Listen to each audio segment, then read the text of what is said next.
Nice to see you. We've had a great weekend, and as you know, we made our deal with the European Union. The Japan deal is done. Many of the other deals are done. Indonesia was a very big deal, big country actually, and they're wonderful, and hopefully wonderful for both sides. But it's literally trillions of dollars ultimately being brought into our country. And it was something that had to be done, and it is being done, and it's being done properly.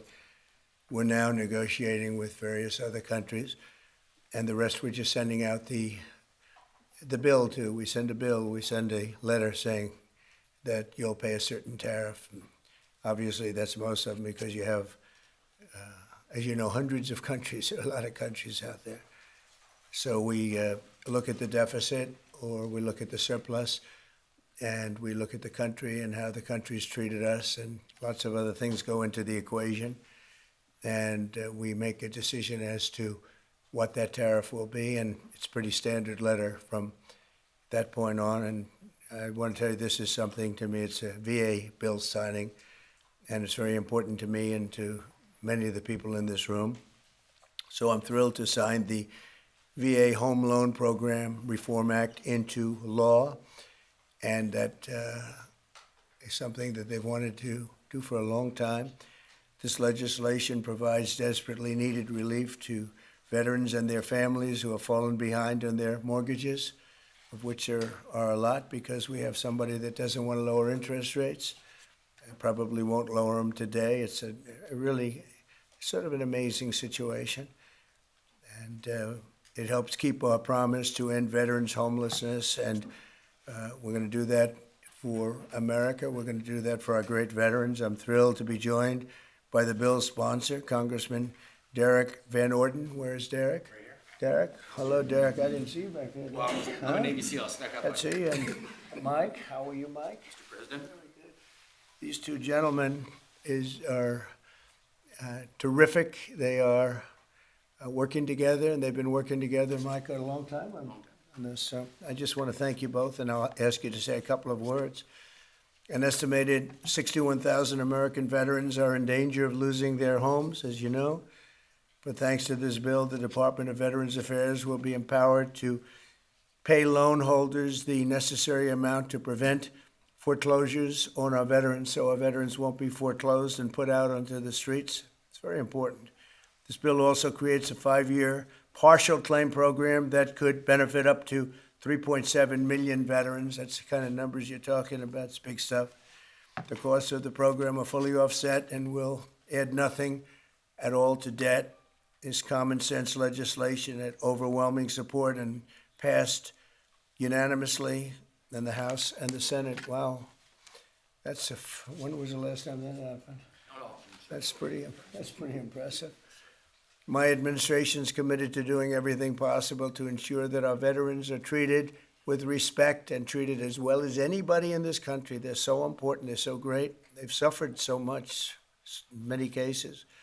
In May, I signed an executive order to open the National Center for Warrior Independence in Los Angeles, California, which will house up to 6,000 homeless veterans.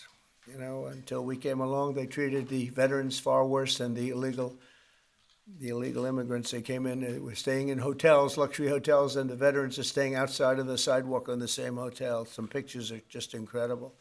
In addition, we'll also be opening a full-service VA center in New Hampshire, which is the only state in the union to not have a VA center. And I made that promise to the people of New Hampshire a long while ago, and we got it done.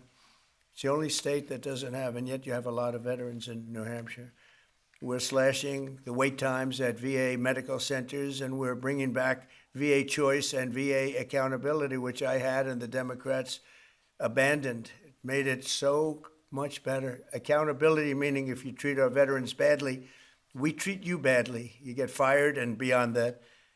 And VA choice is you can get out and you can, if you don't have a doctor ready, willing, and able to take care of you within the VA, you go outside, you go see a doctor, you get better, and we pay the bill.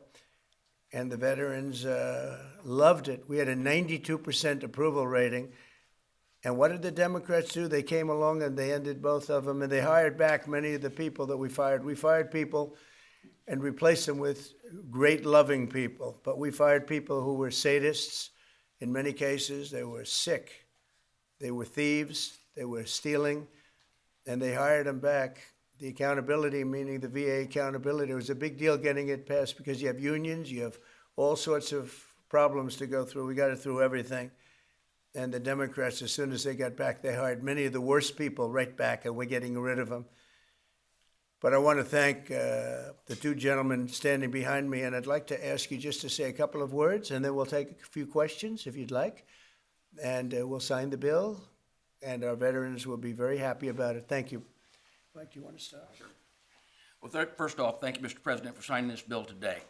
Let me tell you that not only this bill, which will help make sure that those veterans have got themselves in a situation where maybe they would be foreclosed on, it gives them just a little bit extra help without the government going into a banking business like what we had with the previous administration. I also want to say thank you too, though, for appointing Doug Collins as our secretary for the VA. As chairman of the VA, having the opportunity to work with Doug, one, because we worked together before, but he has the right attitude, and the attitude is the VA is not about bureaucracy. It's about the veterans, and we want to keep it that way. That doesn't mean we don't have a good workforce. What it means is that workforce is focused on the veterans, not on making sure that the VA grows, but making sure that the VA does the job it's supposed to do. And thank you, Mr. President, it's your leadership that allows that to happen. Thank you, everybody, for coming here today. Thank you, Mr. President, for hosting us here. I'm the longest-serving enlisted member of the United States military to ever get elected to Congress in the history of our nation.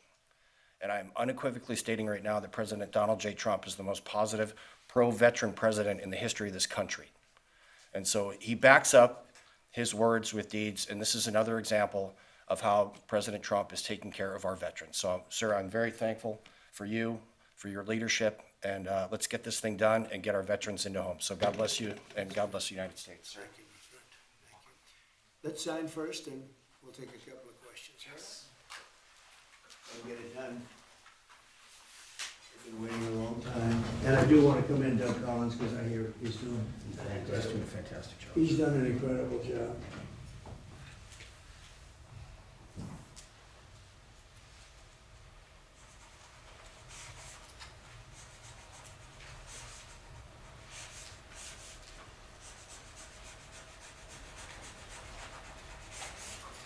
Okay. That's a good one. That's a good one. No water pen?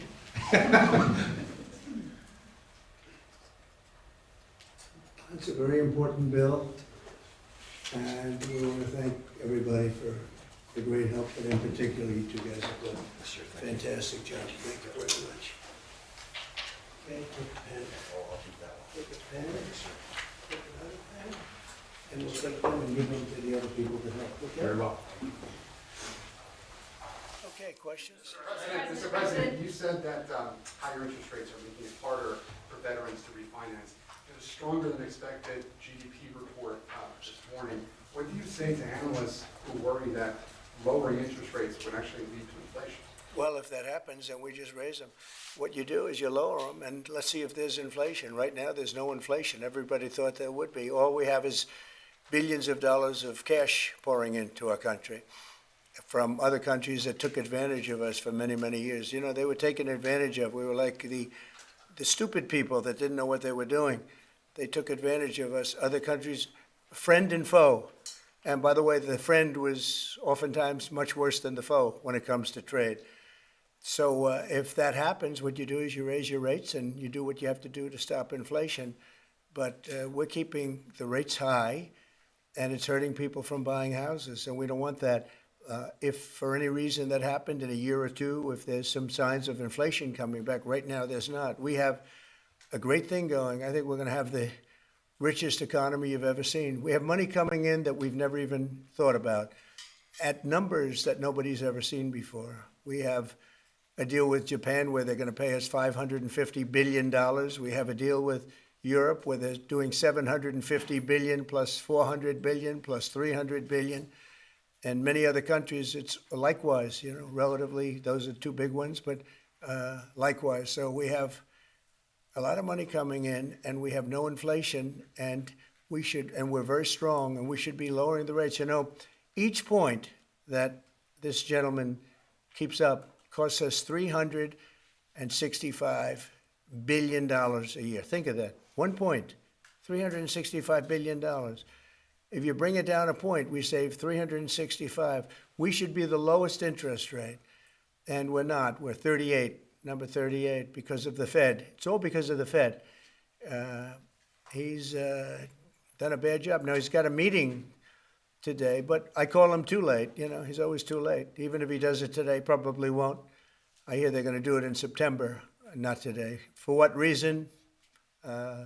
Nobody knows, but Europe, as you know, cut their rates 11 times in the last short period of time. But the good news is we're doing better than anybody anywhere in the world. Nobody's doing anything even close to us, even with the higher rates. The higher rates do affect housing, though, because people can't go out and get a loan or refinance their house. And it would be nice to have them be able to do that. That would be just another check of a box. That would be very important. Yeah, please. You mentioned today that India, in addition to its 25% tariff rate, would pay an additional penalty because of its support of Russia. What is that additional penalty? And are other countries facing the same threat? Well, we're negotiating right now, and it's also BRICS. They have BRICS, which is basically a group of countries that are anti the United States, and India is a member of that, if you can believe it. It's an attack on the dollar, and we're not going to let anybody attack the dollar. So it's partially BRICS, and it's partially the this trade situation. It's the deficit. We had a tremendous deficit. So, as you know, Prime Minister Modi's a friend of mine, but they don't do very much business in terms of business with us. They sell a lot to us, but we don't buy from them. You know why? Because the tariff is so high. They have one of the highest tariffs in the world. Now, they're willing to cut it very substantially, but we'll see what happens. We're talking to India now. We'll see what happens. It doesn't matter too much whether we have a deal or whether we charge them a certain tariff, but you'll know at the end of this week.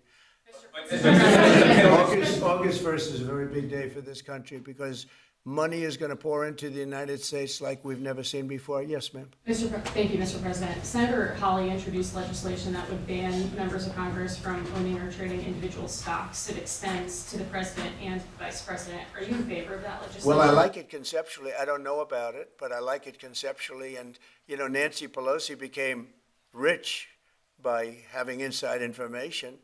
She made a fortune with her husband, and I think that's disgraceful. So in that sense, I'd like it, but I'd have to really see I study these things very carefully, and this just happened. So I'll take a look at it. But conceptually, I like it. And what I do think is Nancy Pelosi should be investigated because she has the highest return of anybody practically in the history of Wall Street, save a few. How did that happen? It happened by she knows exactly what's going to happen, what's going to be announced. She buys stock, and then the stock goes up after the announcement's made. And she ought to be investigated. Mr. President, Harvard is reportedly willing to settle with you for $500 million. Is that enough? Well, it's a lot of money. We're negotiating with Harvard now. They would like to settle, so we'll see what happens. Mr. President, What is America's debt to our Afghan war allies that kept our veterans safe over there? There's been some talk about sending a lot of them back. Would you let our administration do that? We know the good ones, and we know the ones that maybe aren't so good. Some came over that aren't so good, and we're going to take care of those people. The ones that did a job, the ones that were told certain things. A shame what happened. One of the most disgraceful episodes in the history of our country. The way we left Afghanistan was just a disgrace. But I understand your question fully, and we'll take care of 90% of your question, okay? I know what you mean. Thank you very much. Mr. President, on the tariffs on India, are you still open to negotiate with India on the tariff front? Well, we're talking to them now. We'll see what happens. Again, India was the highest or just about the highest tariff nation in the world. And one of the highest, 100 points, 150 points or percentages. So India was one of the highest in the world. They had won 175%, and higher than that. You know, who's another higher one is Canada. They've been charging our farmers 200%, 300%, 400% for years, and nobody did anything about it. But India is one of the highest, so we're going to see. We're negotiating with India right now. Yesterday, Kash Patel reportedly found burn bags of Russiagate materials, and we'd love to get your thoughts on that. He said what? Burn bags of Russiagate materials I that don't know FBI that. supposedly found. I don't know that. I don't know what you mean by that statement. Say, Bags full of Russiagate oh, documents. burn bag. I thought you said Well, appointed a man named Burn Bag. Go ahead. You got to speak up. Thousands of documents in these bags, supposedly burn bags at the FBI in the secret room. Well, I want everything to be shown, you know, as long as it's fair and reasonable. I think it will be shown and it should be shown. And I think he feels that way, and I think Pam feels that way. But it's got to be, you know, it's got to be stuff that really doesn't hurt people unfairly, because you have so many people involved. And if they can do that in a fair way, I think it's great. I think it's really great. The whole thing is a scam.